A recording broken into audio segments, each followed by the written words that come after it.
रुत और नाओमी की कहानी। नाओमी एक इस्राएली थी। एक बार इस्राएल में खाने के लाले पड़ गए। तब नाओमी अपने पति और 2 बेटों के साथ मोआब देश में रहने चली गई। वहां नाओमी के पति की मौत हो गई।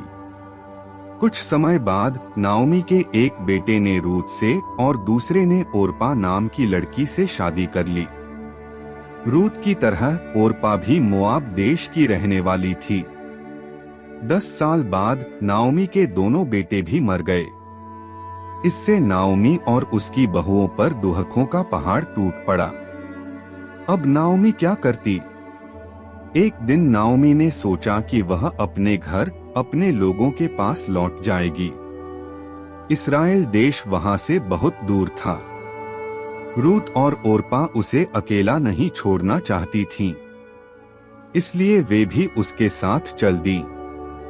थोड़ी दूर जाने पर नाओमी ने अपनी बहुओं से कहा, जाओ, तुम दोनों अपनी अपनी माँ के घर वापस चली जाओ।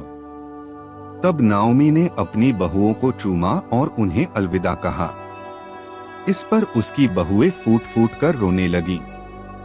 वे नाओमी से बहुत प्यार करती थीं। उन्होंने कहा, नहीं, हम वापस अपने घर नहीं जाएंगी।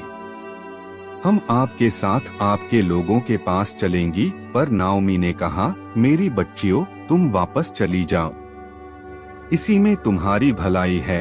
तब ओरपा उसकी बात मानकर अपने घर को चल दी। लेकिन रूत नहीं गई। नाओमी रूत से बोली, देख, ओरपा जा रही है, तू भी उसके साथ चली जा। लेकिन रूत ने कहा, मुझे जाने के लिए मजबूर मत कीजिए, मुझे अपने साथ चलने दीजिए। जहां आप जाएंगी वहां मैं भी जाऊंगी, जहां आप रहेंगी वहां मैं भी रहूंगी। आपके लोग मेरे लोग होंगे और आपका परमेश्वर मेरा परमेश्वर होगा। जहां आप मरेंगी वहीं मैं भी मरूंगी और मुझे भी वहीं दफनाया जाएगा। रूत की ये बातें सुनकर नाओमी ने उससे फिर घर लौट जाने के लिए नहीं कहा। आखिरकार रूत और नाओमी इस्राएल देश पहुंच गईं और वहीं रहने लगीं। उस समय वहां जौ की फसल की कटाई हो रही थी, इसलिए रूत फौरन खेतों में जाकर जौ की बालें बीनने लगी।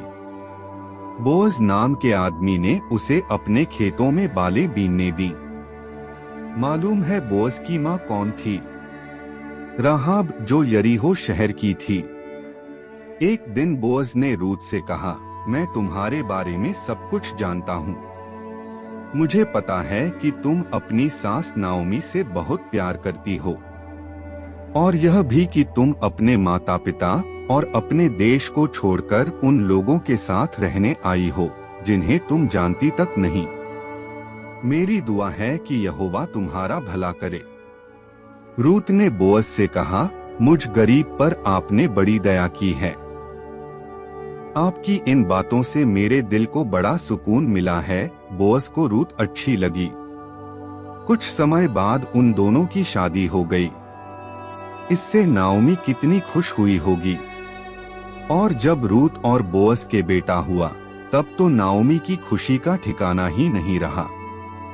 उन्होंने उस बच्चे का नाम ओबेद रखा। ओबेद आगे चलकर दाऊद का दादा बना।